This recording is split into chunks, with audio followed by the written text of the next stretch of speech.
Hey everyone, welcome to another episode of From the Soapbox. My guest today is Dr. Kwane Stewart, a veterinarian, founder of Project Street Vet, and CNN's 2023 Hero of the Year. I've been looking forward to meeting him and learning his story for a while, and his origin story is truly inspirational. I'm not going to spoil it here, but if you're experiencing burnout or just not sure about your place in vet med, you won't want to miss this episode.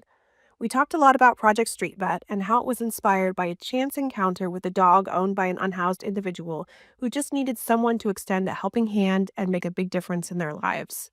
Now, 15 years later, he's treated over 2,000 pets and has teams working in major cities around the country. He's also created a network of other community organizations that he works with to help support the needs of both the humans and the pets, a true One Health initiative. And as a fitting recognition of the incredible work he's done, he was chosen from a group of 10 finalists who were all doing groundbreaking work as CNN Hero of the Year in 2023, which included having his story presented by Amanda Seyfried and then, quote unquote, blacking out and giving away most of his prize money during his acceptance speech. He's on a speaking tour right now talking about kindness, and what better message is there to be sharing right now? So stick around with me for this one and get ready to be inspired. Here he is, getting his time to talk from the soapbox, Dr. Kwane Stewart. All right, Dr. Kwane Stewart, thank you so much for joining me today. I'm so excited to have you on the podcast. Thank you for having me. I'm excited to be here. Yes, well, I'm very excited to learn more about the work that you do and kind of the things you have going on. And I know that like the things that you've done thus far have really been truly revolutionary and very inspiring, and made a huge impact on the communities that you serve. But I would love for you to kind of share your veterinary medicine journey, sort of where you started out and how you got to where you are today, so that we can all learn more about the path that you've taken. Oh boy, the path, huh? The 28-year journey. I guess when I'm counting vet school, it's over 30 years, which is it's hard to believe now. But I a quick step back. I'm a '97 grad from Colorado State, and I grew up in New Mexico, so school was right up the road for me. New Mexico doesn't have a veterinary school, so I applied.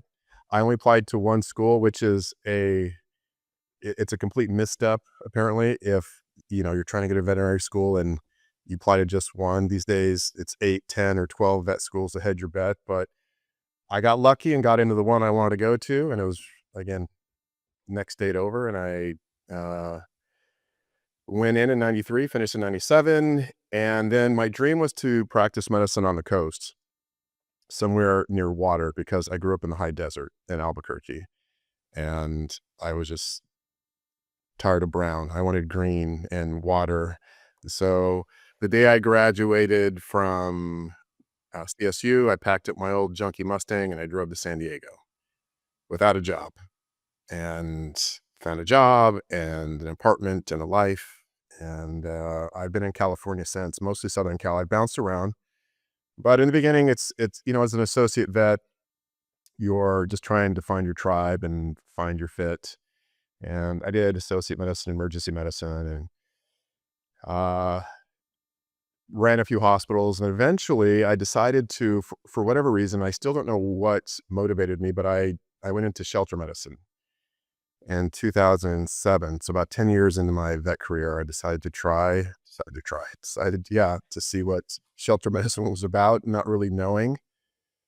Uh, it just happened to time out over the recession, and it was bad. It was a municipality in Central California, which is, as one friend calls it, the armpit of California. It is probably as far as socioeconomics go, it is the lowest, with, as far as high crime and low education, like the center of California.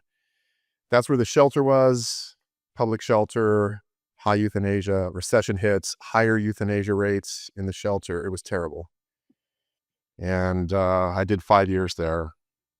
Wanted to quit probably every month, but I stuck it out. And it's a much longer story, and how that moment turned into the street vet, what I guess people know me as today, but it was a shelter that led to that. And then again, for the last 15 years, here I am. I've been on the streets giving care to the unhoused, and it really all started with my awakening at that shelter. I love that, and I just started thinking while you were sharing that, I'm just wondering those 5 years that you spent at the shelter, and you said that's sort of where the idea came from, for the street vet, work that you're doing now.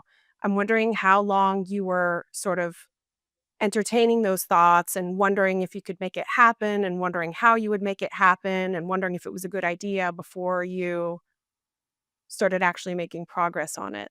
Because I know there are probably a lot of us out there who have these ideas and wonder about these things, and we wonder if we could really do them and wonder if we should really try to do them.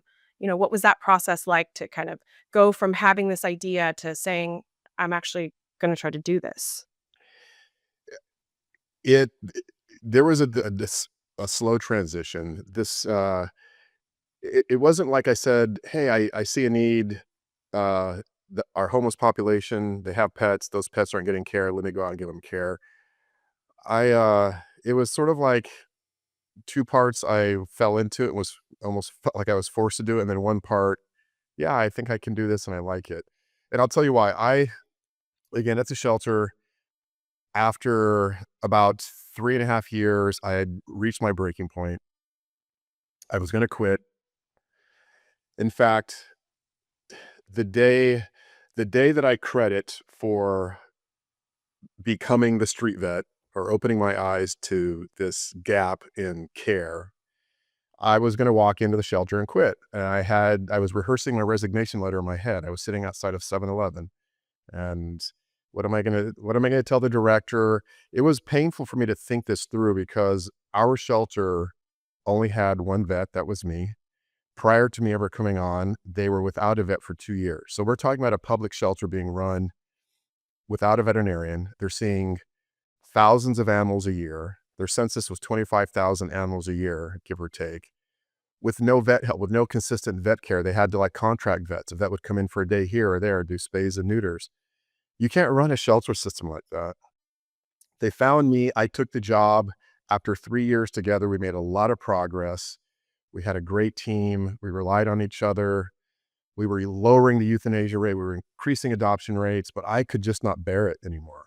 I was starting to feel depressed and withdrawn from the work, and I knew I just had, for my own health, I had to get away. So I just knew to announce to the shelter I was walking, it was going to be a very tough moment. So I'm sitting there thinking, what am I going to say?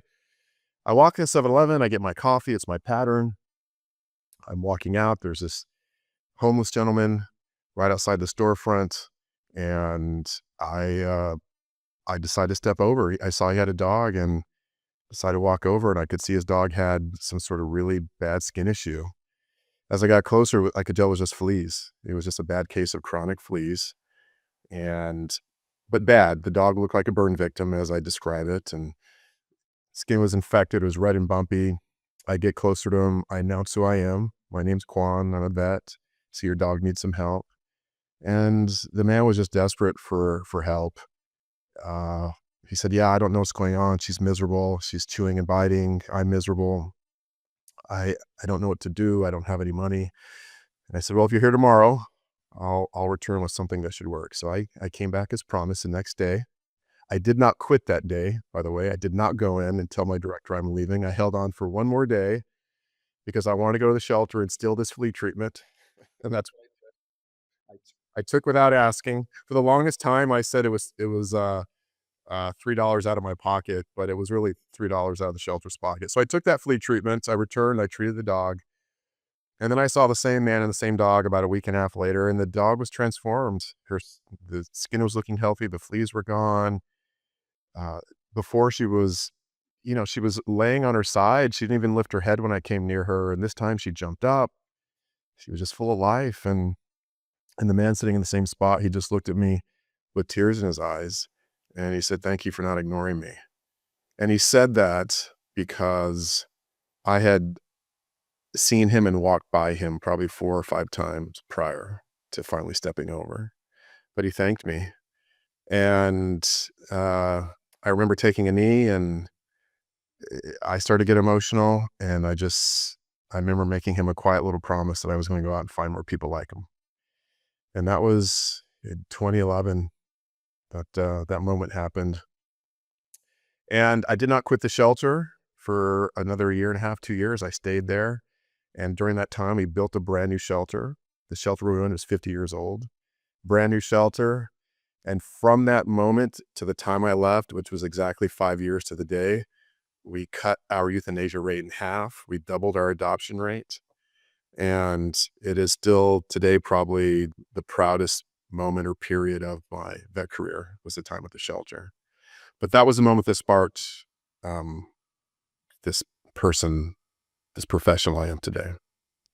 So that one chance encounter. I mean, I was gonna ask you if you had much exposure to unhoused individuals in that shelter job, but it sounds like it was mostly that one encounter that It was sort of really just that one sparked encounter everything.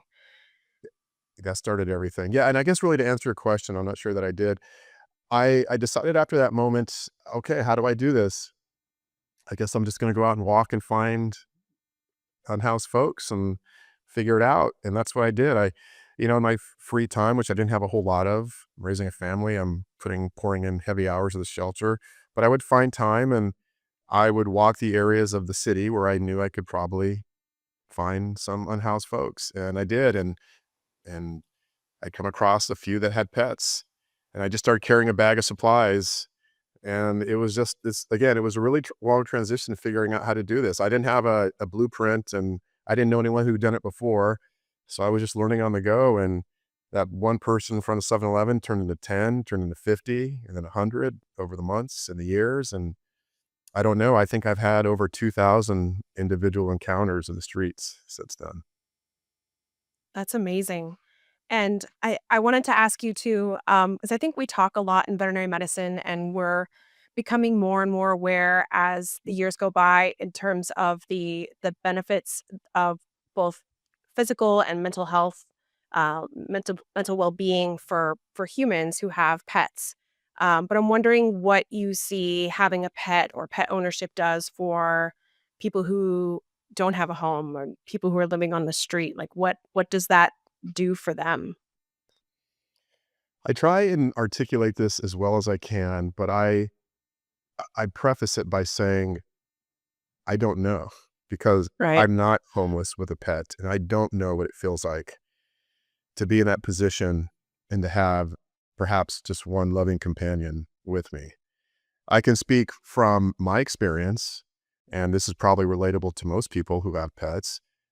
I know what my dog or my dogs give me on a daily basis. I know through the years how they've supported me, or, in some moments, it's like remarkable connection you share with your dog or cat when you're going through something tough, maybe a divorce, maybe you just got fired from your job, maybe money's tight and you are not in a good place.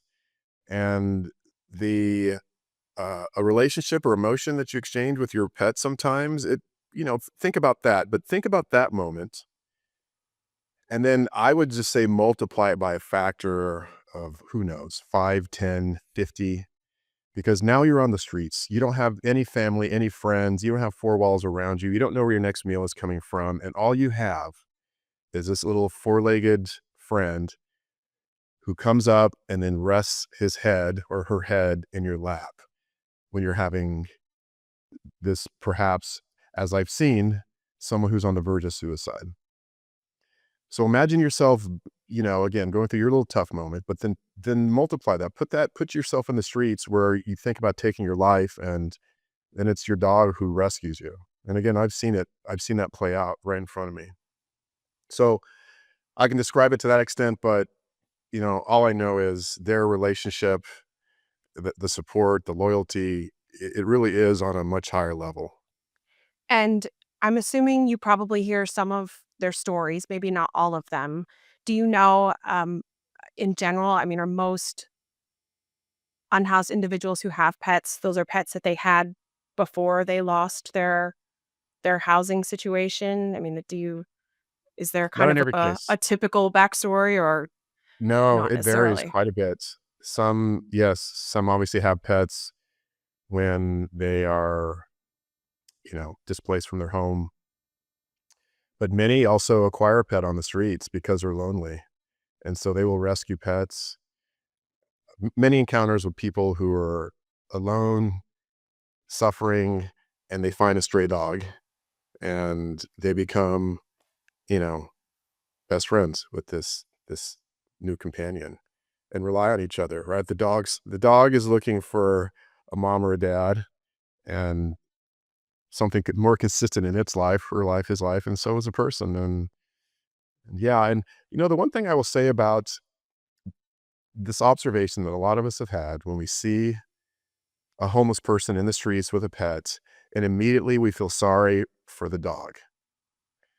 And I would tell people, in most cases, you probably that is probably misplaced just a little bit, because most of the dogs that I see in the streets are in very good health. That'll surprise a lot of people.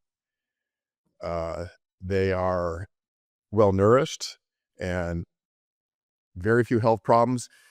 Not to say it's you know as an ordinary pet parent, our dogs, our cats experience problems, right? The ear infection and allergy. This happens. There's an accident. I see that in the streets. But as far as a dog that just looks like it hasn't been fed for days, or a dog that has sores all over its body, or just I don't know what people imagine sometimes when they think about a stray dog living with a homeless person. I don't really see that. And the other thing, these dogs are so well socialized. Most of the time, in my experience, they're happy, they're wagging their tail, because you have to imagine they're outside, they're being socialized, they're around people, they're with their person all the time. I mean, that's the life of a dog. A dog, I mean, I tell people all the time, a dog doesn't give a rip about how much money you have. They don't care how much money you have in the bank account. They don't care if you drive a fancy car or if you're living on some big estate. I know you may think they like, "Oh, they have all this green grass." You know what? They just wanna be with you. I mean, honestly, I go away, my dog Cora, she will sit in a confined space of the house just waiting for the garage door to open, or waiting to hear, like, the jingle of the key in the lock. She is just pacing, pining, waiting for dad to come home. So she doesn't care how much land she has, or how nice her dog food bowl is, or how studded her collar is. She just wants dad. So these pets are with their people all the time, and it is why they have like a shorthand when they communicate with each other, why they're so well behaved and socialized. I'm in awe so many of the times when I'm in the streets seeing how these dogs just behave and react.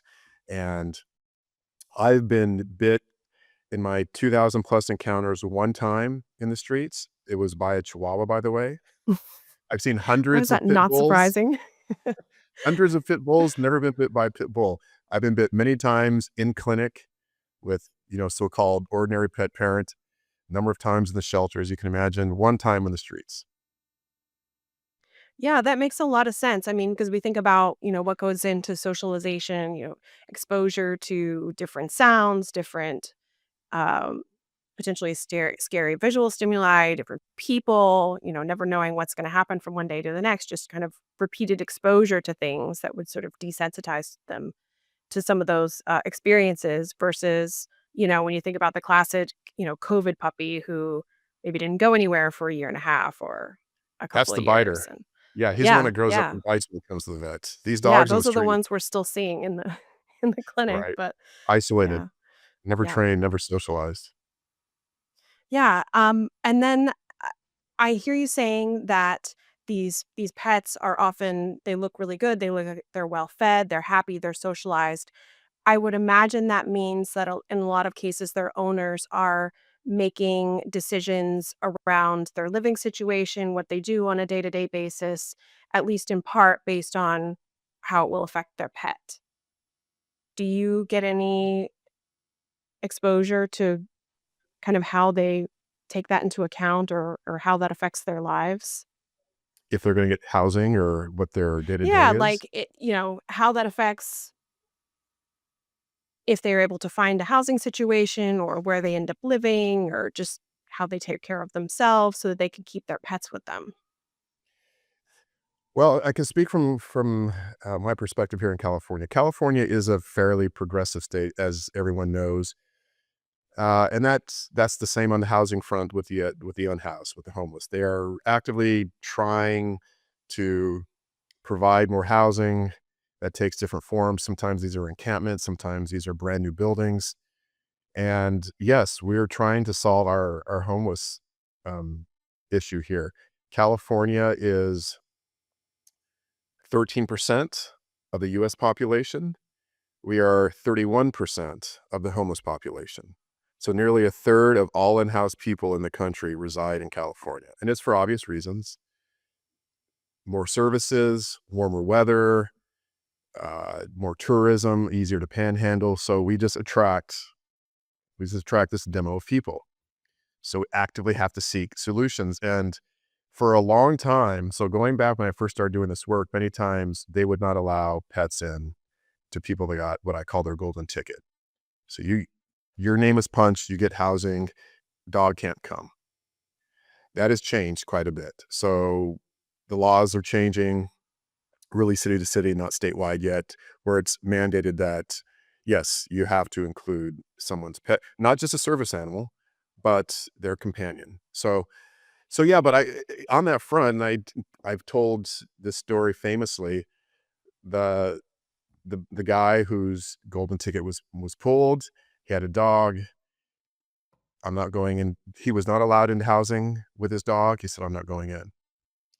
And when I came across him in the streets in Skid Row, he had been waiting for either the law to change and accept his dog uh, before he could go into housing. And this was 8 months. So he had passed up on being in, and this was an apartment provided to him with shower and bed and all the amenities.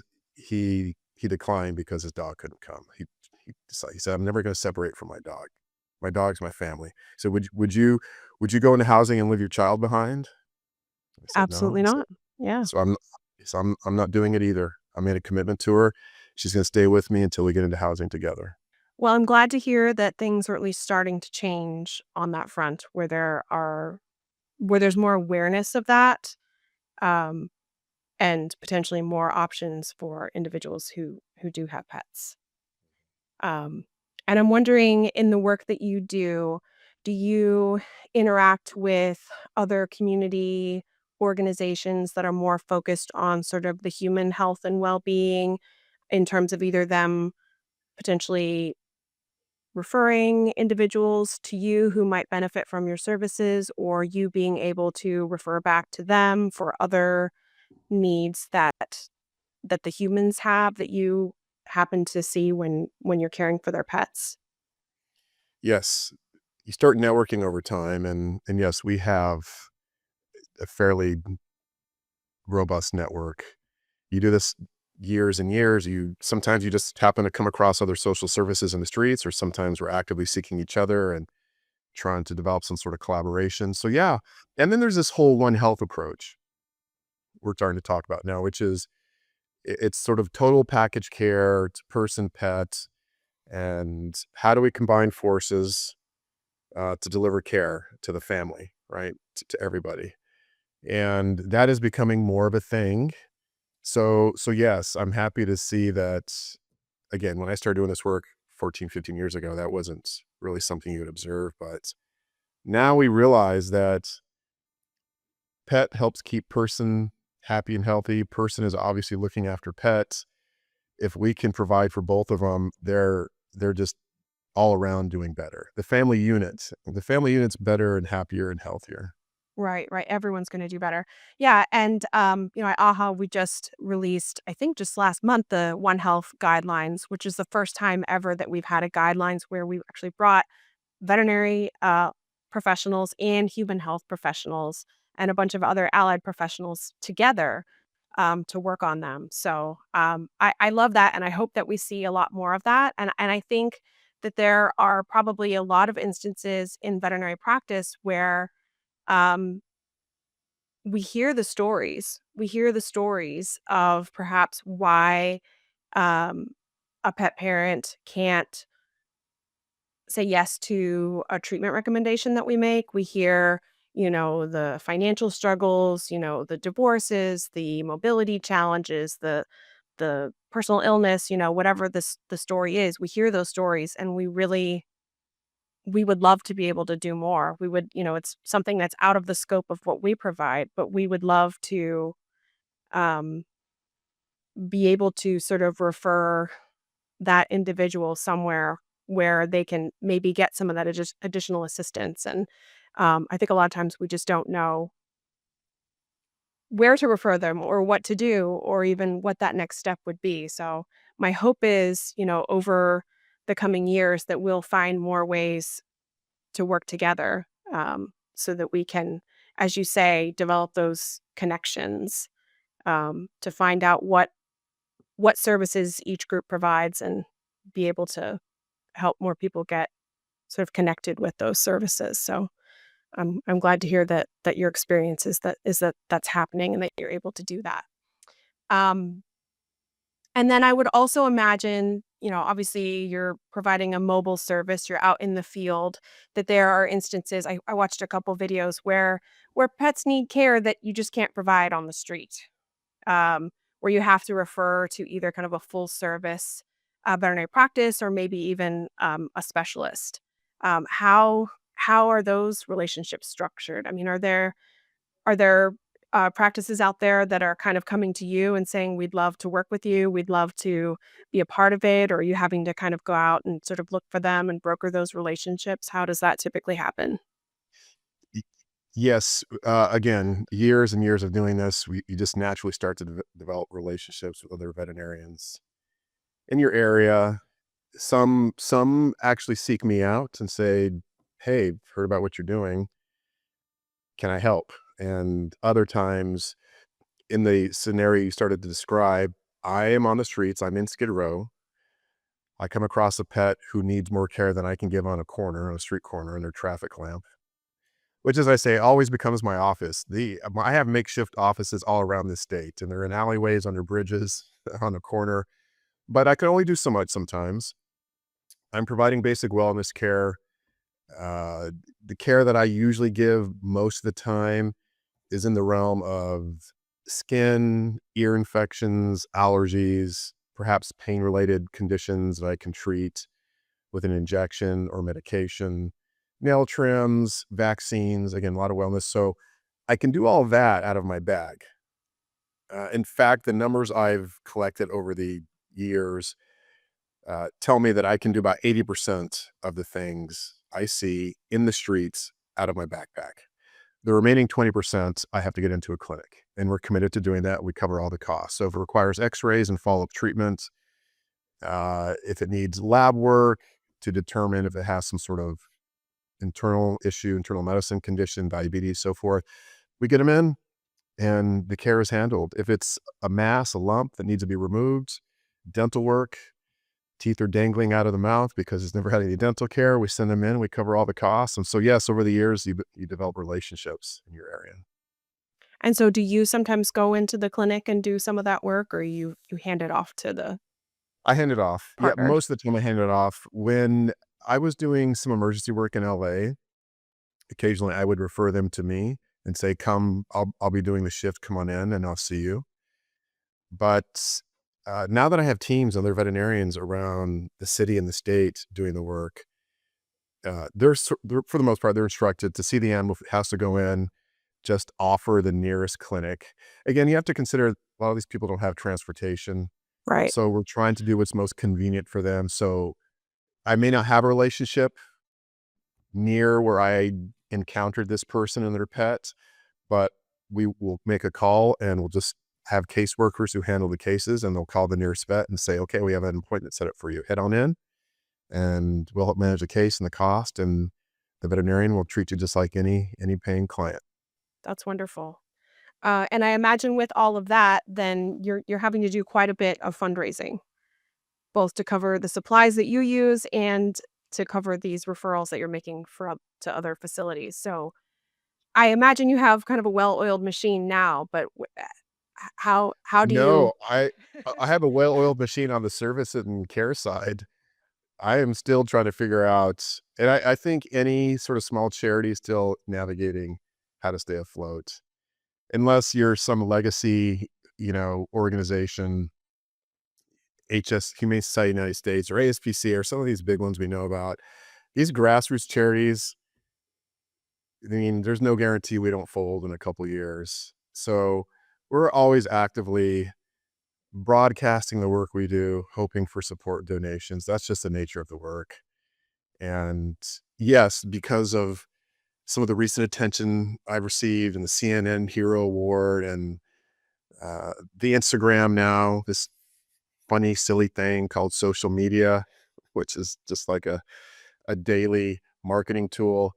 Yes, some of that makes it easier, but no, I mean, one case, like one surgical case can be $10,000, right? A dog gets hit by a car, goes in, a parvo case, thousands of dollars sometimes. So yeah, while the care in the streets for an average case may only be $30 to $50 for one dog as an average in the streets case, it's the surgeries and the in-hospital care that gets expensive. And so in a year, you can imagine we're seeing hundreds of cases. I think last year we saw, between my teams around the country, we saw 1,300 pets cases.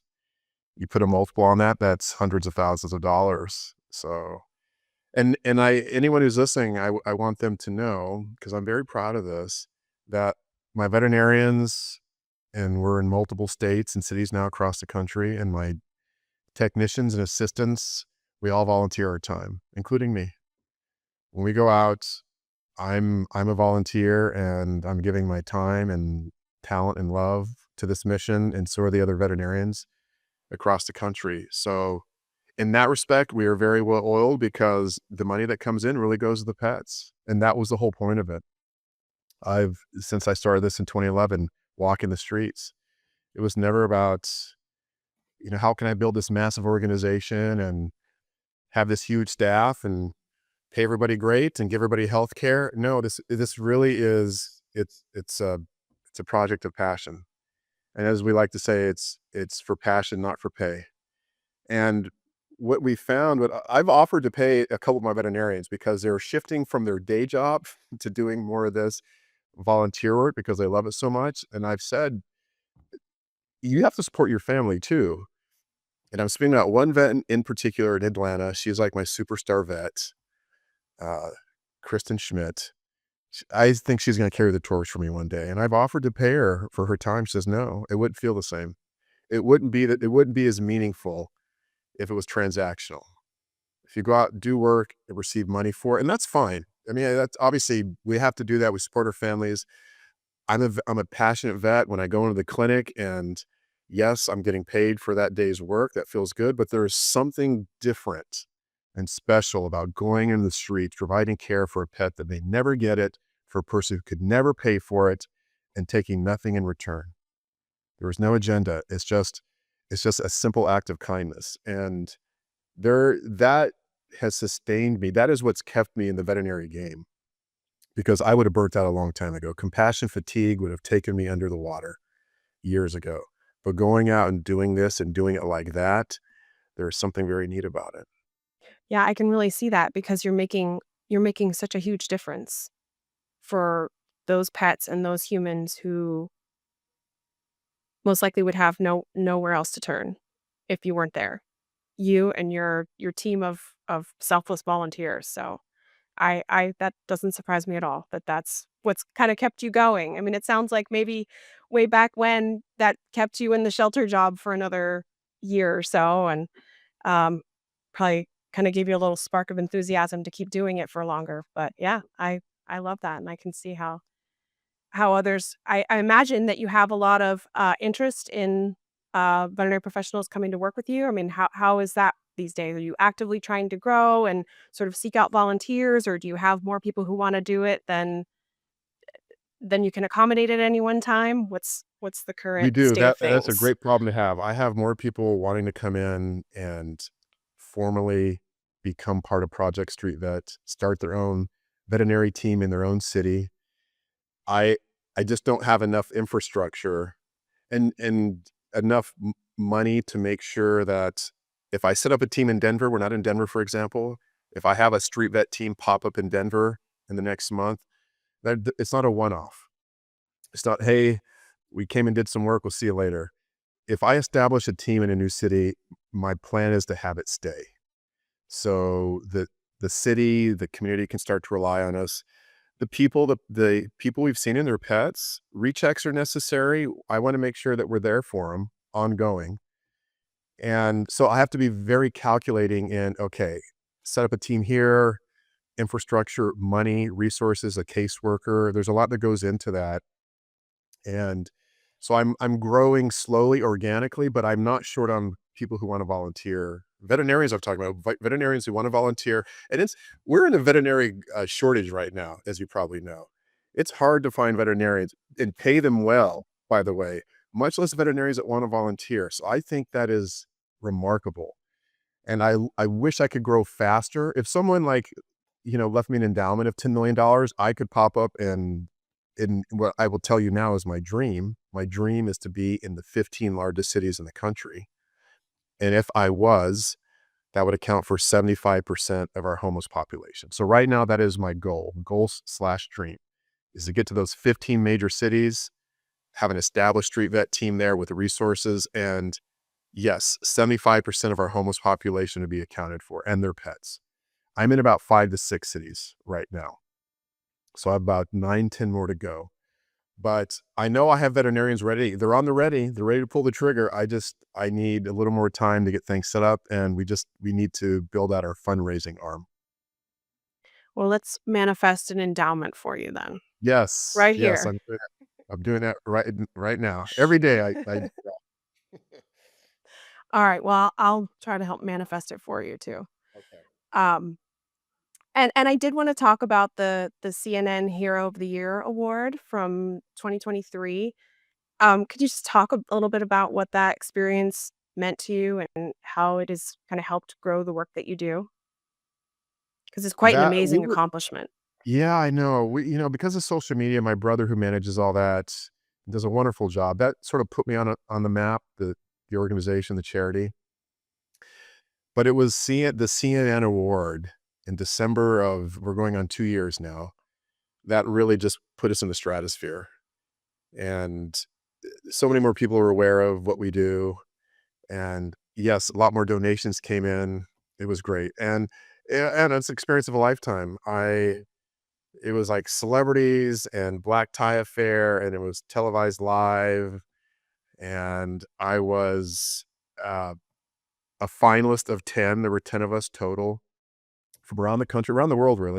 There were charities, you know, providing free medical care to impoverished kids in Africa. I was up There was some pretty stiff competition to be crowned the hero. But prior to the actual big event, the award night, me and the other 9 finalists were brought into New York together, and we got to know each other and have dinner and share our stories, and we're just like grassroots charity people, just trying to make a difference, and I just had so much respect for them, and I is so motivated, like, hearing them and there are other people in this fight, and, the sacrifice and the time and the tears that goes into doing this kind of work. When I found other people like me doing the same, it was just that was the best part of all of it. I that night the night of, I met Brooke Shields and other celebrities that were there. We had each of the finalists had a pretty well-known celebrity announce their tribute story and tell our story. Amanda Seyfried did my story. She actually volunteered, wanted to do my story. People are like, "Who's Amanda?" Amanda from Mean Girls. Most people remember from Mean Girls, but she is a well-established actress and such a cool person, but she's an animal lover, and so when they were able to pick whose story they wanted to announce, she chose me, and so she stood up on stage in front of the world and said, "Let me tell you Kwane Stewart's story," and each of the finals had that, and then there was the Oscar moment where you open the card, and it was, Anderson Cooper opened the card and called my name, and I walked up there. As I joke, I think I blacked out. I don't remember the walk up there because I looked at winners from years past and, like, they jump for joy and they fall to the knees and they start hugging everyone around them. I just he called They called my name and I just turned and I walked straight to the podium. I didn't know. I don't think I smiled. I don't think I cheered. I was just, like, probably overwhelmed, and I walked to the podium, and It's like an gave an out-of-body experience, I can There was. imagine. It was a little bit of out of body given the build up and the night, and I walked up and gave an acceptance speech that many said was amazing, some of the things I said and shared. I split the money with the other 9 finalists. I was awarded $100,000, but when I was up at the podium, again, probably part of my blackout moment, I said, "You know what? I'm gonna split it with all of you." So each of us are gonna take $10,000 and celebrate together. So I shared the money with everybody, and yeah, it was, obviously something I'll never forget, but it just pushed my charity and this mission to the next level. Wow, I'm sure they were all so shocked and honored by that. Just your generosity to share. I was shocked when someone told me, like, "Why'd you give away all the money?" After I was like, "I did what?" No, reflecting on it, like I said, amazing people doing it. It just felt like the right thing to do, and I've I've always believed that, you call it karma, whatever word you wanna attach, you do good things in the world, they come back, and that's how I've always operated in the charity and doing the work in the streets, and it was never because I wanted something in return. I just felt like you do this thing, there's an energy you put out in the world, and that energy comes back, and the 2 days later, the 100,000 I gave away, or 90, I kept 10, gave 90 away. I came back to San Diego a few days later, and someone said, "I wanna give that 90,000 right back to you." So days later, someone donated the money directly back to me, and a lot more came in, and I think because I made that gesture to them. So yeah, I was proud to do it, but I think it's funny. I started practicing in 1997. My first year out as a vet, I made $46,000, and the next day, CNN was interviewing me like, "Hey, we have our winner on." It was first thing in the morning. I was up till like 3 AM, celebrating, partying, drinking. It was a late night. And then I was up at 6 AM to do a live CNN morning show. And I was talking to everybody and I was telling them, "Yeah, I made $46,000 my first year and I gave that away in 10 seconds." I gave 2 years worth of salary away in a matter of 10 seconds when I gave that $90,000 away. And I thought, "What was wrong with me?" But I say that tongue in cheek. That's sort of laughing. I knew what I was doing and it was intentional and I meant to, and I'm so proud I did that, and we're all in touch today. All 10 of us still in touch today and friends. Oh, that's wonderful, and it seems very in line with sort of the way that you've built the entire project Street Vet. I mean, a very, very selfless, as you said, um, effort without an expectation of personal gain from it. Kindness is selfless, and that is really the message I try and send. I'm on a keynote speaking tour now and going around the country, and it's really just based in kindness. Why is it so important to look out for our fellow human? What do we get from that? I mean, this is as I said when I was up giving my acceptance speech, that is what makes us human, is looking out for each other. That is the central trait of being a human being. And greed and other things have entered society. I get that. I understand. But when you are showing an act of kindness to somebody else, there is a bridge and something remarkable that happens every time we do that. It's rewarding. It is rewarding to us. So we want to talk about what we get out of it, the selfish piece. It is rewarding to me on a physical and spiritual level that's hard to describe. Every time I treat a pet in the street, I am getting something out of that, something very special and rewarding. It's not in the form of paper or money, uh, but it's meaningful and special, and if I feel good. I share stories around the table with my kids. Sometimes I come home from dinner. I don't always share what I do, but sometimes my daughter, who's 10, will say, "Daddy, so what did you do?"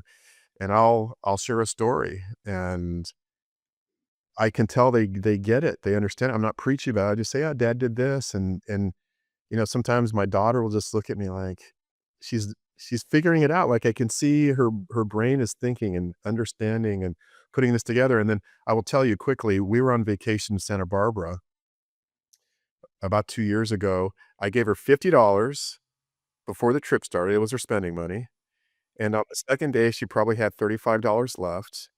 We were walking by this this unhoused lady sleeping on a sort of her bed. Her little area was right there near a street corner, and Kennedy saw her as she was walking close to her, and, she took the money out of her pocket, and I said, "What are you gonna do?" And she said, I'm gonna give it to her."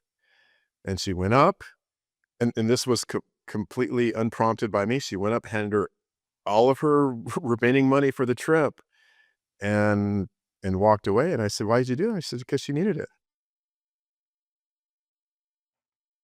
Yeah, it's, that that was, like, one of my proudest moments with her, and as I said, it was never because I said you have to or you need to or, doing the father or this is what makes a good human being. We've never done any of that. I've just sort of led by example, by quiet example, and my kids get it. Yeah, so maybe that just seemed like a natural thing to do, not to her, not even, "Of course, this is what I'm gonna do. She This is needs what, it. yeah, I'm gonna do it."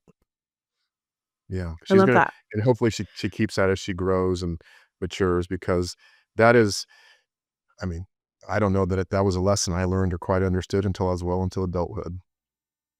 I think a lot of us are working on learning it well into adulthood.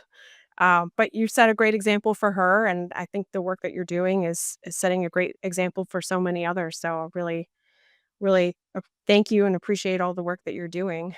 Um, and I'd love to hear something that you're excited about in veterinary medicine, either something that's happening now or something that you're looking forward to in the future. Try to kind of learn something from each one of my guests. Uh, this is a two-sided coin when I talk about the Gen Z vets coming out of school. Because I joke with them, and I was at University of Arizona not long ago speaking to their, students, veterinary school, and I joke, I say, I talk about work ethic, and look, every generation that precedes us talks about my dad, like, "You know how I worked? You know what time I got up?" And so I think it's just part of, like, society's progression. We feel like that the generation below us doesn't understand what hard work is, and so but I am seeing it play out with this younger generation.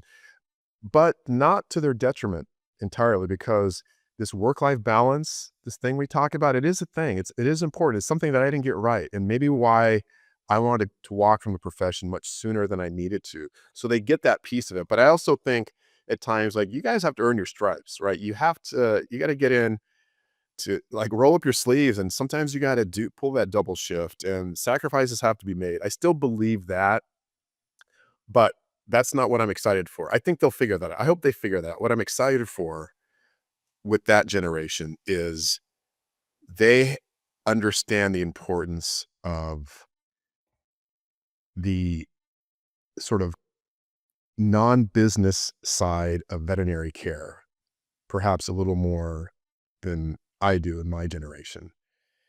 I grew up with stars in my eyes at 7 saying, I want to go out and be a vet and treat, but then you get into the harsh realities of paying back student loans and getting a home and paying mortgage, and you start to drift from what you believe is the essence of being a vet.